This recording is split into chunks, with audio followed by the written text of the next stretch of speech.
Okay, there's definitely a question I am getting asked a lot right now, and it is, how do we use these decomposable containers? And is there a benefit to them? Is there drawbacks to them that make them not worth your while? How to use them, how to prevent mold, you name it. That's what we're going to talk about here today. If you don't know who I am, my name's Ashley. We garden with science on this channel because my background is in soil science, plant science, that kind of world, but on agriculture scale production. And I've been gardening for my entire life, since I was 5 years old. And that's where the addiction started, if we're being totally honest. So to start off with, let's talk about the materials you can get. I have two materials here.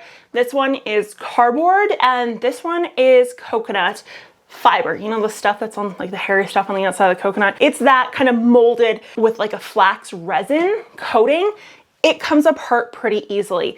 The other option is peat, and the peat one actually looks pretty darn close to what these cardboard ones look like as well. Bottom line is that these all decompose, and they all decompose in different rates, if you will. If you want it to disappear very, very quickly and you don't want to see it again, particularly if you're in the northern US or Canada, or no offense, things are a little bit colder, the soil itself does shut down. It's not decomposing endlessly, particularly above the frost line.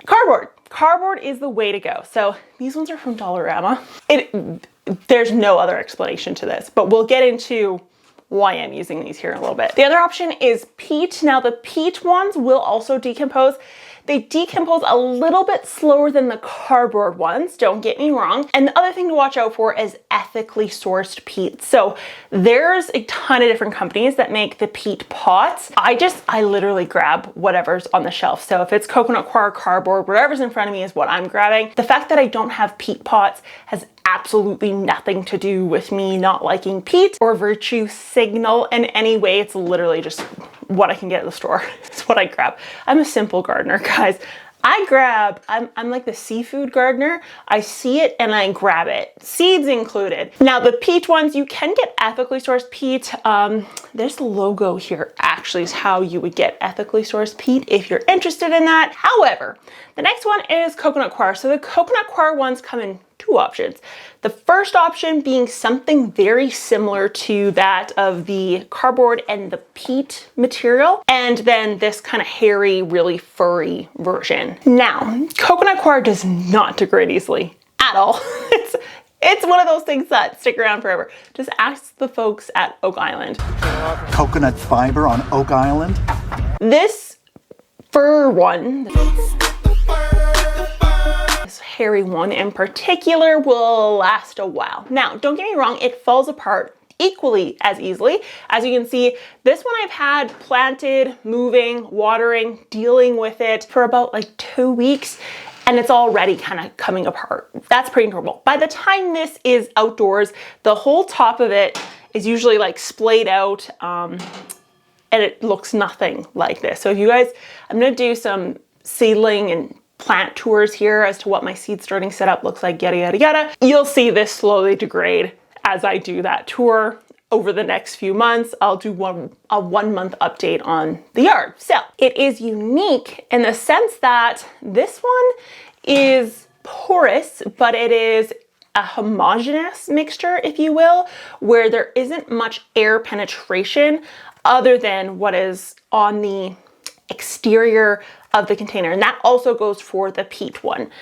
This one, however, is much more porous in the sense that the air is not only just removed from the exterior, but it's actually able to penetrate into the pot itself, kind of going in through edges. And if you look, you can kind of see the soil actually poking through on this guy. That's totally normal with these pots. Now, that brings me into one of the benefits of these pots just in general, and one of the reasons why you may choose to use them over top of plastic or soil blocking. I'll usually lay a description somewhere up on the screen so you guys can get a little bit of an idea of what I'm talking about if you're new to the channel and you have no idea what that concept is. That is beneficial. Soil blocking does this as well. However, this, while still flexy and falling apart at times, in my mind, it's a touch bit sturdier than that of the soil blocks. So if you have children, if you have pets, if you usually are in a rush, and if you overhead water, particularly if you're in a greenhouse setting, I do this. I will take that hose and the whole greenhouse is getting washed. If you have soil blocks, particularly the ones at the front, they're going to disintegrate. This will hold some resemblance of a structure despite whatever abuse you put it through. And let me tell you, I'm a lazy gardener and my stuff goes through abuse because I don't got time for it. It's survival of the fittest in my greenhouse. When it comes to air pruning, out of the two pots, which one is better? It is going to be this one because we do have the air penetration through the pot into the actual soil mixture, meaning it gets to the roots a little bit quicker. Not only that, we won't see root buildup on the outside, or we'll see a delayed root build up on the outside because the actual fiber, if you look, is actually kind of thick, meaning the roots won't just come out. They're probably going to penetrate and move around inside of this, which is going to prune itself on its own. So you don't see a lot of root mass kind of hanging out on the outside. The peat in the cardboards, you will see roots, particularly these bottom spots. Now, none of these have drainage for obvious reasons, but you will see roots popping out on this. I'm going to show you what to do with that scenario so you get the best results here in a little bit. You won't see air pruning classically. Like, this will do more of what an air pruning pot does. This one will air prune, don't get me wrong. It's going to desiccate your roots if they're exposed to air too long, particularly if they're not in a humid environment. However, you just don't get that same results that you would with this kind of fibrous one. Okay, so the next one is the size of the container. I'm doing I'm doing technically 3 plants this year in the decomposing pots. You can do all the plants, all of them. There's none that don't do well in these. I am doing just these 3 because these are, in my mind, a little bit expensive because I will have to replace everything I use this year because it's gonna decompose. The other reason why I'm using, my classic seed starting stuff and I don't start everything off in this is it's just more, in my mind, it's more work, and you can't get trays or flats, if you will, of the peat fiber. I've personally never seen it, or decompostable fibers. I've never seen it because that's not really the purpose of these. And because of that, if you're doing flowers or peppers or tomatoes, anything that benefits from a little bit of mat heat, you are limited once you get into these because your seed usually is started at the depth it needs to be started at. Maximum, 3 inches, and that's just for very specific seeds, usually the giant ones. And then most are actually, surface sown. The heat from the mat is not going to travel up into that upper area where you're going to need to receive that heat, meaning you would have to heat from the top. Now, 10 years ago, I would have said, this is not an issue because fluorescents give off heat. I still have some old school fluorescents. They give off heat. LEDs do not. I have LED T5s. There's no heat off of those. I have the LED panels. There's 0 heat off of those. And because of that, I can't surface heat, meaning these are pretty much rendered useless if I need to use heat. So unfortunately, that is something to think about. It's really ultimately going to come down to when you're transplanting or when you're going to move these outdoors. So if you are going to move the plant outdoors in the next 6 to 8 weeks, which is where we're sitting right now, you're going to want to get a bigger pot because you have to keep in mind that it's going to dry out much quicker, much quicker. We'll talk about how to pack the pots in a way that helps alleviate this in a sense, but it's going to dry out a lot quicker. If you pot up, or when you pot up, you're not going to bump up like you classically do. You're going to typically put it right in the position that it's meant to stay in. So I'm using, for this size pot, these coconut fiber ones in particular, I'm doing my really exotic fancy pumpkins, like the warty ones, and I think I got like a purple fuchsia one.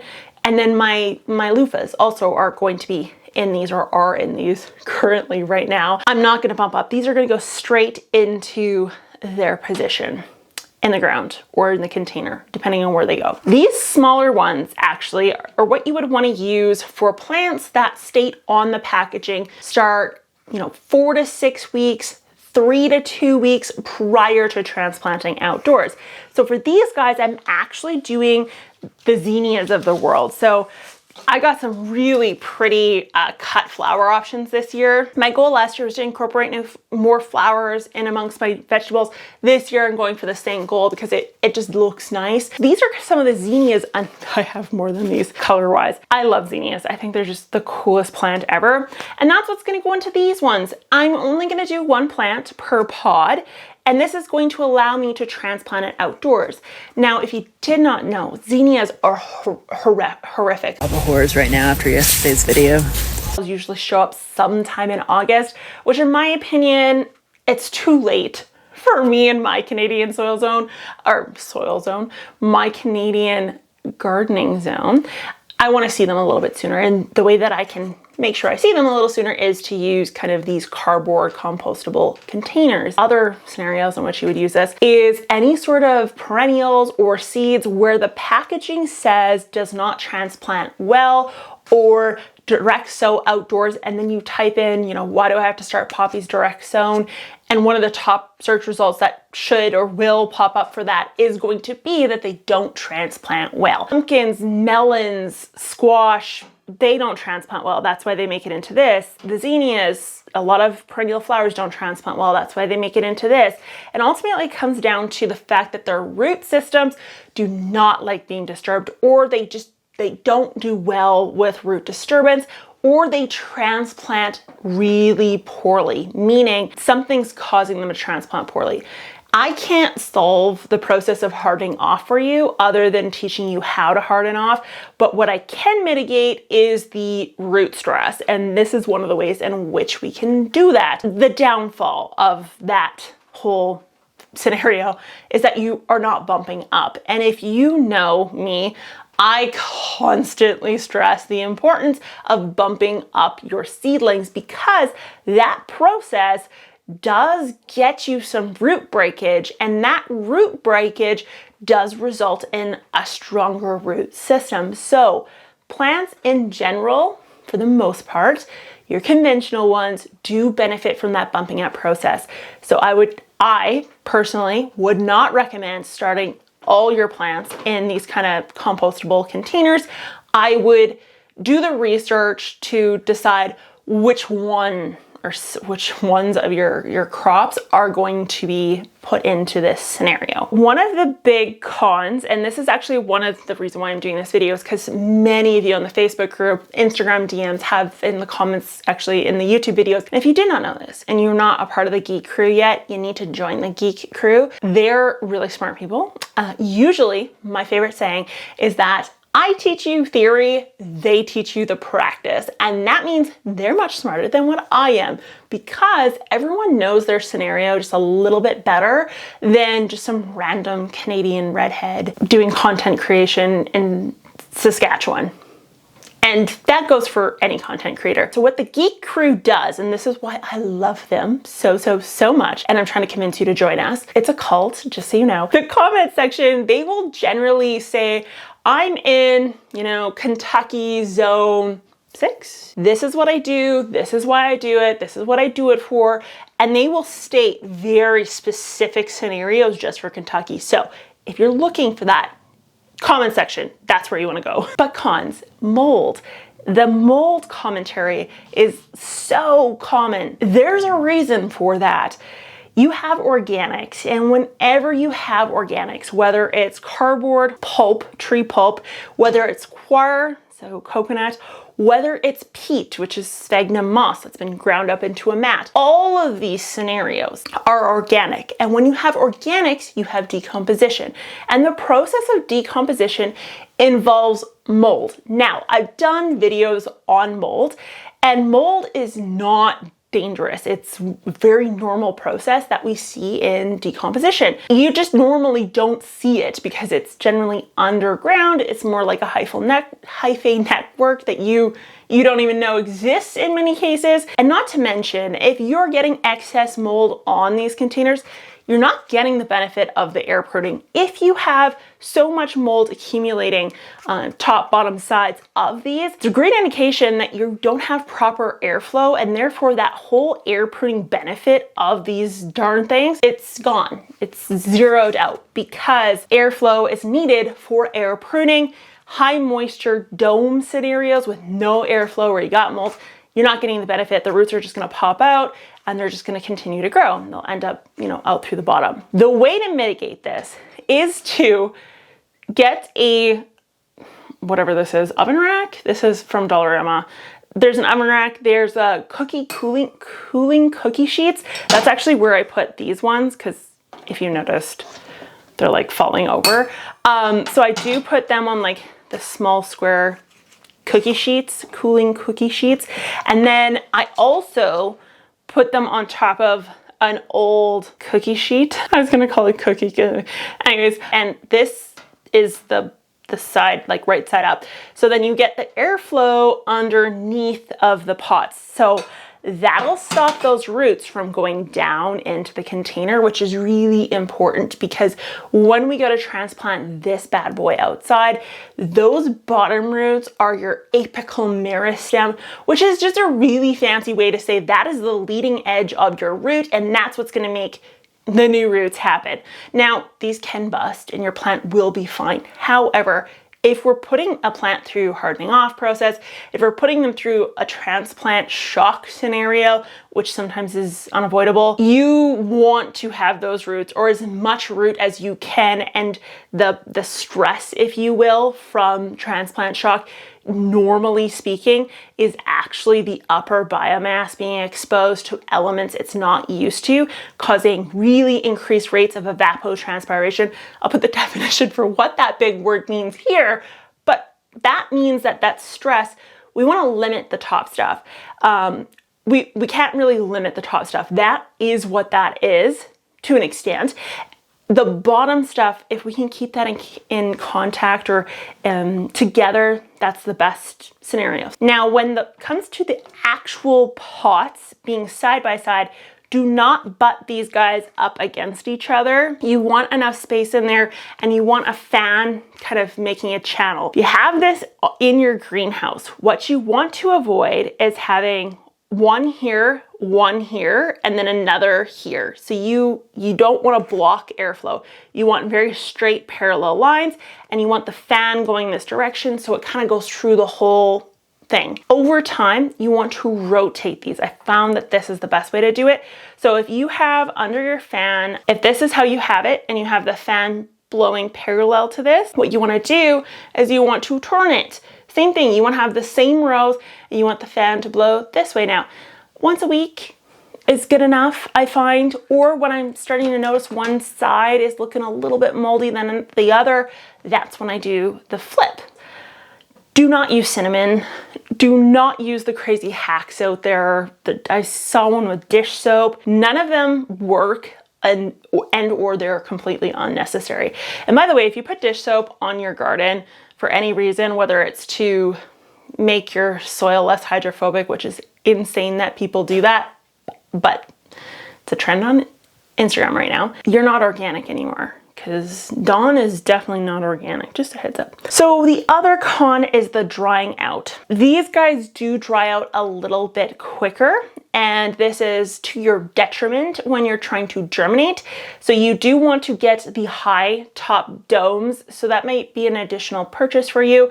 I've tried this kind of every possible way. I've tried saran wrapping these. That hasn't worked for me. It's just too much airflow just even around the sides, where I find it affects the germination. So what you do need to do is you need to get one of those high top domes to place over it, because it's going to make an entire kind of micro ecosystem that is humid from top to bottom to side, which is temporary till things germinate, but it's necessary in some cases. You can try it without, it just might not work. Okay, so that brings me to my next one, which is watering, because I'm sure when I showed you the fact that I'm using cookie sheets or oven trays where you can bottom water through capillary action, you're probably like, oh my gosh, how am I gonna keep those things moist if that is one of the issues and I can't bottom water? These guys need to be overhead watered and or misted. So the best way to make sure that this happens is to ensure that when you're originally putting this whole thing together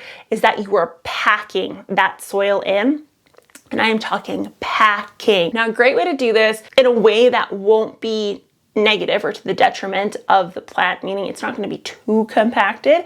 You're not going to, squish perlite and make a mess of things, is to actually do the compaction process while the peat is dry. Now, not so dry that you're inhaling peat, but dry enough that it's not soaking wet. And then you're gonna pack it in, do a bunch of layers. I did an Instagram reel on how I pack my cells. Same idea for this. Now, after you're done that process, you're going to water, and you're gonna water, and you're gonna water. And if you need to, depending on how dry your peat is and how hydrophobic it is, you may need to bottom water temporarily. That compaction is going to allow for something called capillary action, which is what we see when we bottom water. However, capillary action doesn't just benefit from moving water up. It also benefits us in the sense that if water comes from the top down, if it's packed properly and the porosity is there in the right densities, it will also move sideways, or in this case, in a 360 because it's a circle, and down and up. So it will capillary action the entire space. Because you are top watering with these guys, you're gonna wanna leave a little bit of a divot. I do, it's a thumbnail, and I don't know how big my hands are, 1/2 inch of room where the soil isn't touching. It's kind of like a recess. How you check these guys to make sure they're dry is to actually feel them up, get jiggy with them, and touch the sides. The sides will be moist. If the sides are moist, that's an indication that the whole thing is still moist, because the first thing that's going to dry out is going to be your edges. So when your edges are dry, that's an indication that it needs to be top watered. If just the top is dry, that's an indication that you need to mist. If just the top is dry, if you touch it, you're like, oh, that's dry on top, just mist. If the sides are dry, that is when you top water. Got it? If things wilt, that is the only time that I would encourage you to bottom water and to let them sit for about, an hour or two, because it's very likely that your capillaries or your pores inside of your soil system are really lacking water, and or you have some sort of hydrophobic spot in your setup, which is just an indication that you didn't properly water it in the beginning. So that's the only time I would bottom water. That is it when it comes to these decomposting containers. They have their purpose, they have their use, they have their downfalls. Just like anything, you need to do what works for you. Thumbs up, subscribe, and I will talk to you guys next time. Bye.